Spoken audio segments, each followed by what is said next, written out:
In 2011, Godzilla made his comic book debut at IDW with Godzilla Kingdom of Monsters Issue 1. This was set to be very different from Godzilla's time at Marvel and Dark Horse, mainly because IDW was able to secure the rights for other Toho monsters as well.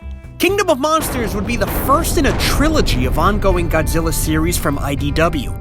This initial series ran for 12 issues and was followed up by 13 issues of a series simply called Godzilla, and then the saga concluded in the 25-issue series Godzilla Rulers of Earth. Kingdom of Monsters is co-written by Eric Powell of The Goon fame and Tracy Marsh. The series starts with the emergence of Godzilla, where I'm pretty sure he eats or kills a couple of kids right out of the gate.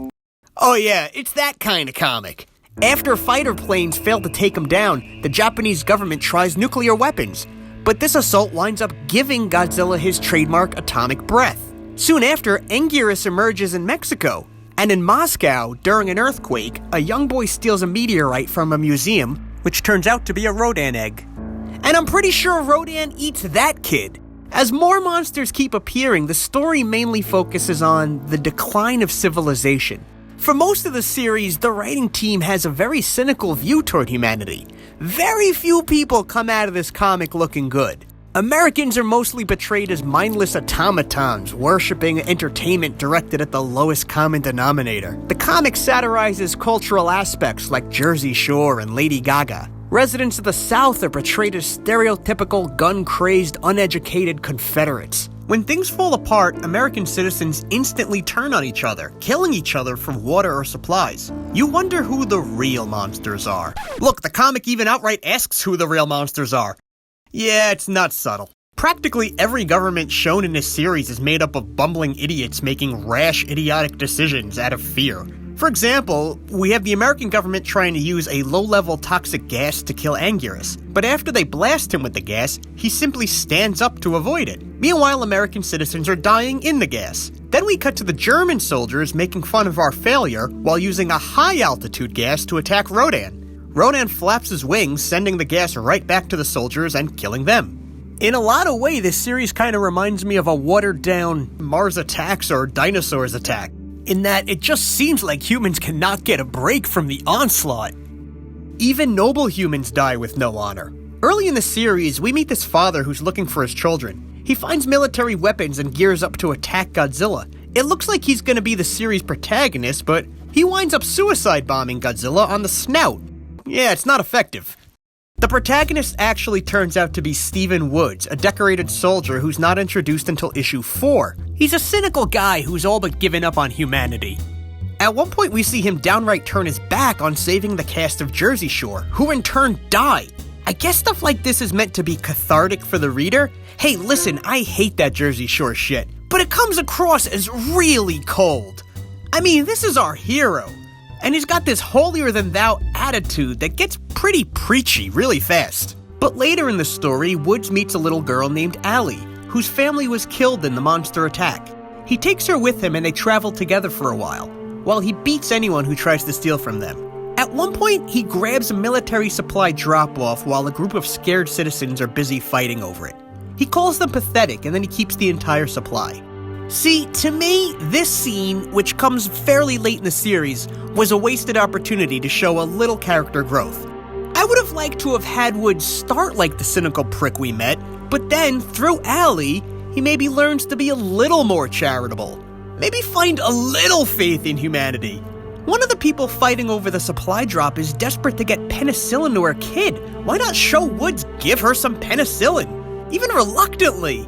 He just calls them pathetic. I get it, it's an everybody for themselves world, and Woods is supposed to be the smarter one and more resourceful. But if he's also the one we're supposed to root for, why not use a moment like this to show, with a tiny act of kindness, that humanity is worth saving?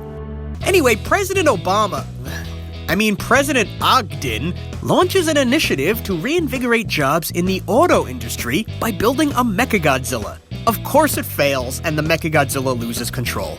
Eventually, Steven and Allie stumble upon the Mechagodzilla and learn to control it. They use it to confront Godzilla and King Ghidorah in an epic final fight, and the humans finally get a victory. The last 2 issues of the series feel kinda rushed. So, through the series, there are these weird twins named Mallory and Minette who communicate telepathically. They use their powers to control Batra and Rodan, and they try to control Godzilla too, but in the second to last issue, we see their efforts fail. Then the last issue is sort of a quick epilogue.